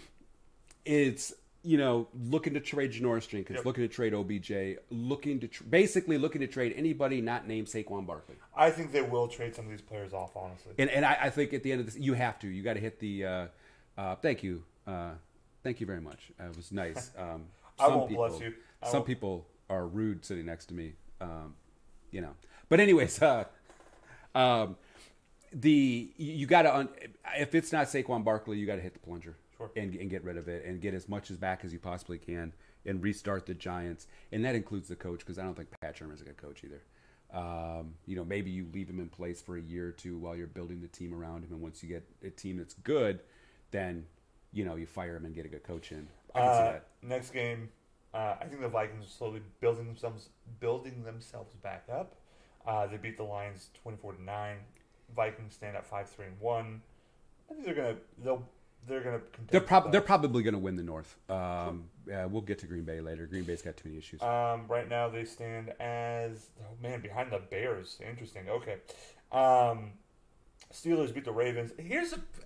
Jesus Christ, do the Steelers and the Ravens play every week? Because that's what it feels like to me. It really does. Holy shit. I heard that they were playing last week. I'm like, what is this, game 4?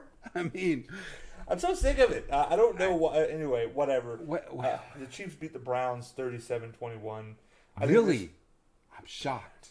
I wouldn't have guessed it. The Jets lose to the Dolphins. I want to know what the Dolphins' record is. The Dolphins are 5-4. They actually are much better than I thought they would be. They're not that great of a team. They just haven't really played that hard of a schedule.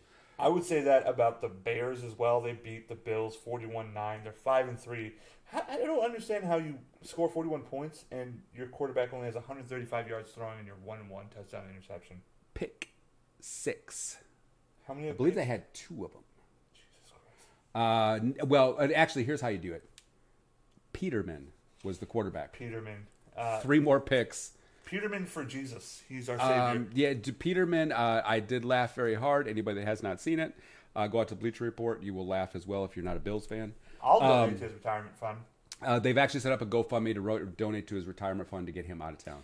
So Panthers beat the Bucks. It was actually a closer game than 42-28, but yeah, actually the Bucks came back in that game, and then the Panthers scored right there at the end to pull it away. But the Buccaneers they've got to fire the coaching staff. They got to get a new defensive coordinator because that team doesn't even know what defense is. Do they re-sign Jameis Winston? No, you let him walk. Absolutely. I think by benching him for Fitzgerald at this point in time, you're telling everybody exactly what he is. He turns the ball over way too much. Chargers beat the Seahawks 25-17. I don't really have an opinion. Chargers are 6-2. I don't really have an opinion one way or another. Yeah, I mean, I think at the end of the day, the Chargers are going to have something to say about who goes to the Super Bowl. They're a very good team. They still don't even have Nick Bosa. Bosa's supposed to be back in another couple weeks. Joey Bosa. Nick is in Ohio State. Nick Bosa is a future Raider. Yeah, he is. I'm sorry, Nick. I'm sorry. Texans eke one out, 19-17. You know, they have slowly became they're coming back. Yeah, and they could end up with the schedule they have left. They could end up with 10-11 wins. Man, this should have been the game of the night. Sunday night, Rams Saints. That was an exciting game. 45-35. Oh. Rams got worked by the Saints a little bit. Here's what, if I'm a Saints fan, this is what I'm worried about. The Rams absolutely got the boots put into them in the first half, and they came back and got that thing tied back up. Yeah. And what was it, 21-0? It was it 21-0 and then 35-14 at half. They came back and tied that thing at 35 before they fell apart right there at the end. But that should nervous. Alvin Kamara had 2 touchdowns. If Alvin Kamara gets injured, are the Saints as good as they are? No. Alvin Kamara is an underrated stud. The heartbeat of that team. I mean, yeah, he can do it. He can do it out of the backfield. He can do it from wide receiver, slot position. You put him anywhere in that field, he can make something happen. Packers fall to 3-4-1, lose to the Patriots 17-31. Let it out. Go ahead and tell me your thoughts. Rodgers had a good game. Right now, it wasn't a bad game. It wasn't a great game. He missed some throws he should have hit. I feel like the game was closer than 17-31. Here's 2 pieces. At the end of this season, McCarthy's got to go. Okay. And I'd be honest with you, outside of the defensive coordinator Mike Pettin, who just got here this year, every other coach in that team should be gone at the end of the year. It's not working. The locker room's not listening anymore. Yep. Aaron Rodgers seems incredibly frustrated with Mike McCarthy. He seems to be frustrated with pretty much everything in that front office right at this point in time. So I think, really at the end of the day, they lost the game. They were in the game until the fumble by Aaron Jones. I think it's his first fumble in a year and a half. So it's not like you can sit there and say... Is this a situation where Aaron's going to say, okay, relax, or is this actually dire? I don't think there's any relaxed Aaron Rodgers right now because, you listen to him talk and he's consistently harping on the fact that, man, we just can't get a rhythm. We can't get a groove going. Now, partway through that game, we lost our offensive lineman again. Our 2 tackles are amazing when they play. The problem is they barely ever play anymore. And so, we've got to fix the offensive line and the issues we've got in the offensive line. Aaron has seemingly found a new number 2 wide receiver in that rookie Marquez Valdez-Scantling. Hell of a name. Or as he seems to call him, Quez. And I'll tell you what, I think he was a 6th-round pick. There's a whole lot of teams right now going, how did we miss him? You missed him because you don't have Aaron Rodgers. That's part of it. Well, the kid's 6'4" and can run. And he's got good hands. I think, I don't remember the story exactly. I thought he was the one that actually had, and I could be wrong, he had the groin or hamstring issue going into the combine, and he wasn't healthy when they came to the pro day, and so no one ever really got to see what he could do. So he just looked terrible. He looked terrible. And I think he tried to go at the pro day, or not the pro day, or the combine, and it made it worse. Actually, the Patriots are 7-2 right now. they're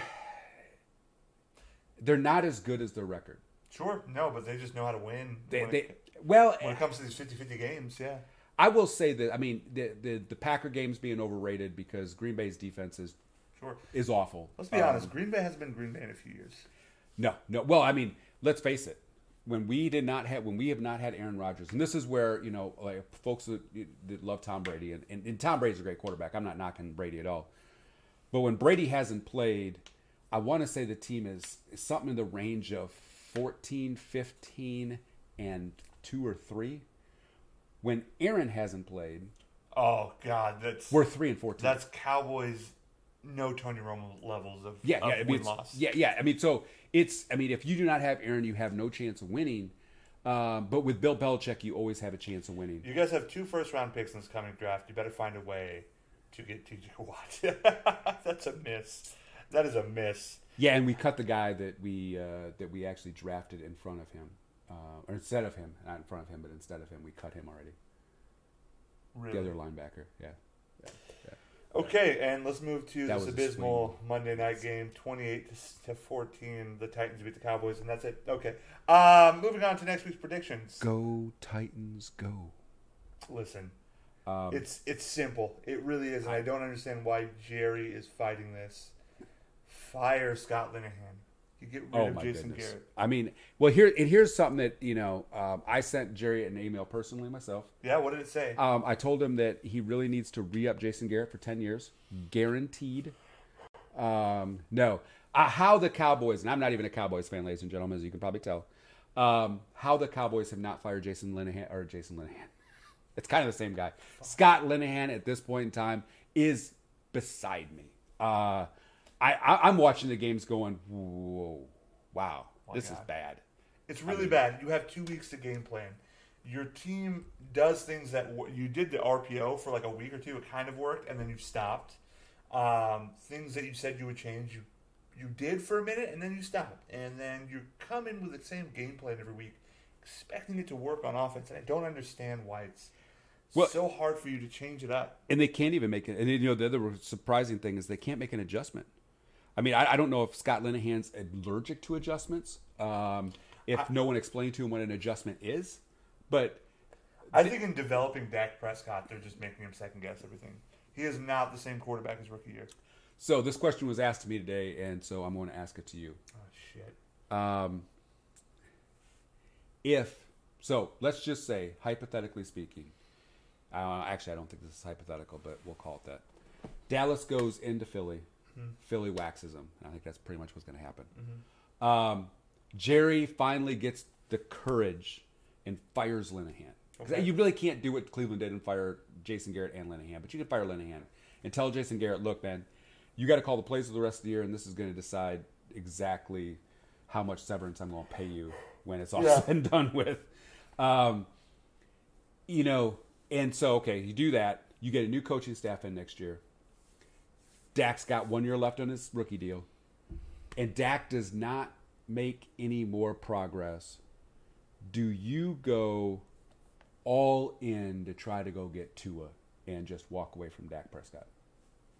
The wonderful thing about the NFL draft is always more than one quarterback. Tua's pretty impressive. Tua's really damn impressive.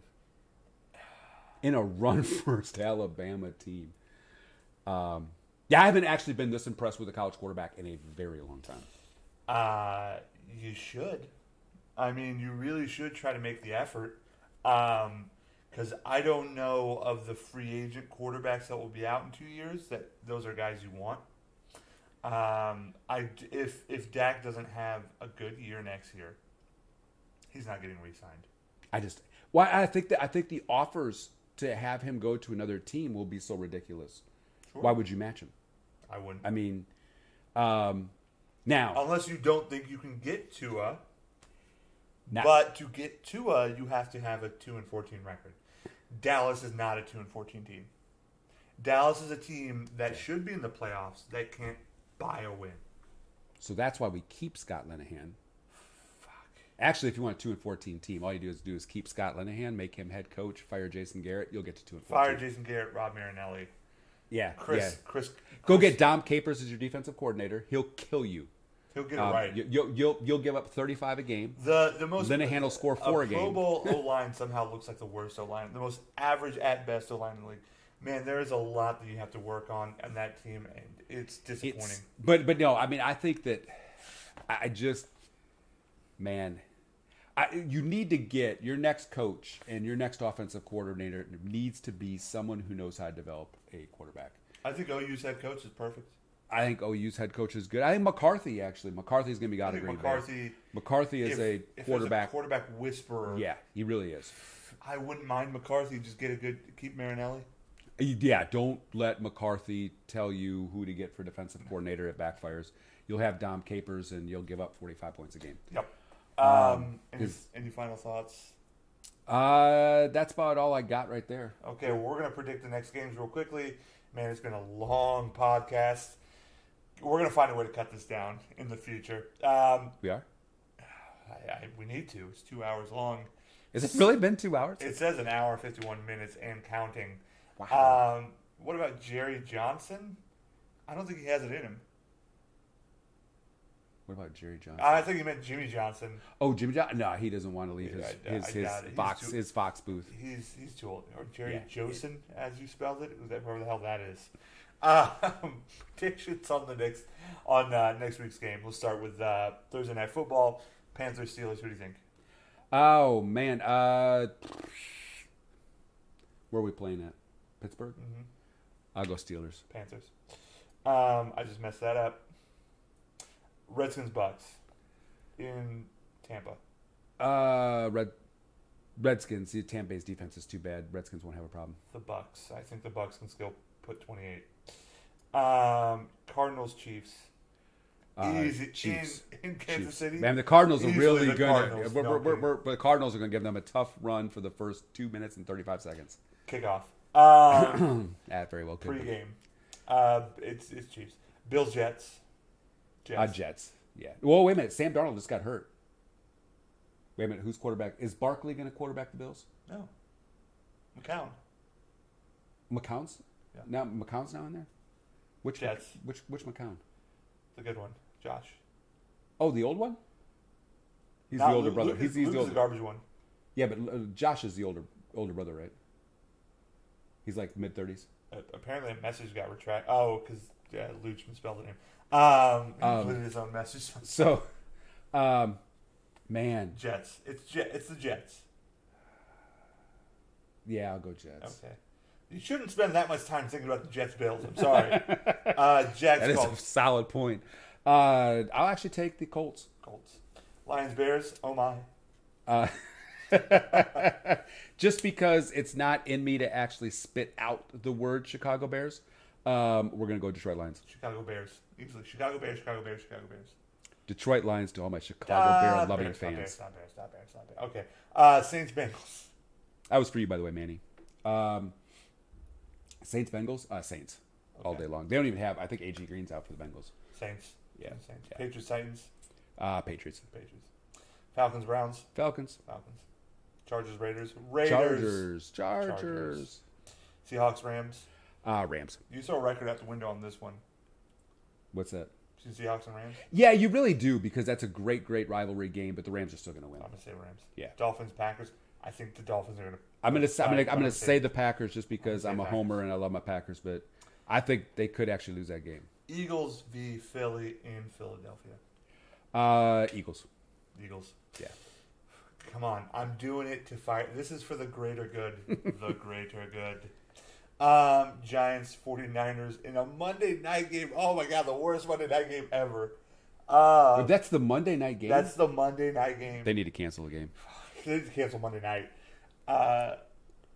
It's the 49ers. It's 49ers, yeah. 49ers are going to win. That's not a question. It's just I'm questioning how you could put such a bad game out there. That's terrible. That's disgusting. I mean, granted, I never thought the Giants were going to be that good. I thought the 49ers would be that good, so I could see why you put the 49ers in Monday Night Football. Sure. Jimmy Garoppolo got hurt. No one saw that one coming. But sure, and man, now it looks bad. Barkley, and man, that's going to be exciting, blah, blah, blah, blah, blah. That's a bad game right there. Yeah. All right, well, that's our scores and predictions. It's basically been it's been a short podcast, you can tell. Time flew by. Time flew by. Neil, any closing thoughts? Oh man, no, I'm pretty much out of juice. Yeah. Well, I have to pee. And, just something I want to say. Again, we got something in the works. Got a few big things. Saturday, we're working on something. I think it's going to be awesome. You might get some alone time with me. That's disgusting. And my political thoughts and discussions. My producer, Luch, Specifically, is working Luch on is this for me. getting alone time. My producer is working on this for me. I'm getting delirious. Yeah. And now, I think, I came up with an idea, by the way. Sure. I can't wait to hear this terrible idea. Closing thought. It is a terrible idea, but I thought I'd give it a try. So we are trying to generate some support so we can actually have people that sponsor us, so we can throw some advertisers out there throughout the course of the show.